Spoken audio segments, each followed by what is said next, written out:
৮ বছরের একটা বাচ্চা ছেলে ১ টাকার একটা কয়েন হাতে নিয়ে দোকানে গিয়ে বলল, আপনার দোকানে কি আল্লাহকে পাওয়া যাবে?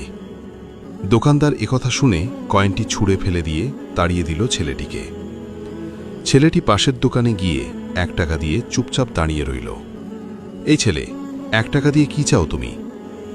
আমি আল্লাহকে চাই, আপনার দোকানে আছে। দ্বিতীয় দোকানদারও তাড়িয়ে দিল। কিন্তু অবুঝ ছেলেটি হাল ছাড়ল না।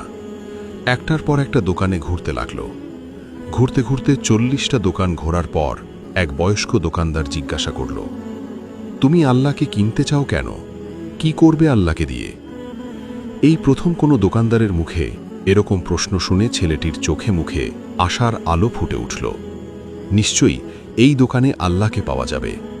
হতচকিত কণ্ঠে উত্তর দিল, আমার তো বাবা নাই, এই দুনিয়াতে আমার মা ছাড়া আর কেউ নাই। আমার মা সারাদিন কাজ করে আমার জন্য খাবার নিয়ে আসে।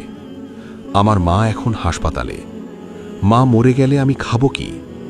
ডাক্তার বলেছে একমাত্র আল্লাহই পারে আমার মাকে বাঁচাতে। আপনার দোকানে কি আল্লাহকে পাওয়া যাবে? হ্যাঁ, পাওয়া যাবে। কত টাকা আছে তোমার কাছে? মাত্র ১ টাকা। সমস্যা নেই, ১ টাকাতেই আল্লাহকে পাওয়া যাবে। দোকানদার বাচ্চাটির কাছ থেকে ১ টাকা নিয়ে খুঁজে দেখল ১ টাকায় ১ গ্লাস পানি ছাড়া বিক্রি করার মতো কিছুই নেই। তাই ছেলেটিকে ফিল্টার থেকে ১ গ্লাস পানি ধরিয়ে দিয়ে বলল, এই পানিটা খাওয়ালেই তোমার মা সুস্থ হয়ে যাবে। পরের দিন একদল মেডিকেল স্পেশালিস্ট ঢুকল সেই হাসপাতালে। ছেলেটির মায়ের অপারেশন হল। খুব দ্রুতই তিনি সুস্থ হয়ে উঠলেন। ডিসচার্জের কাগজে হাসপাতালের বিল দেখে মহিলার অজ্ঞান হওয়ার মতো অবস্থা।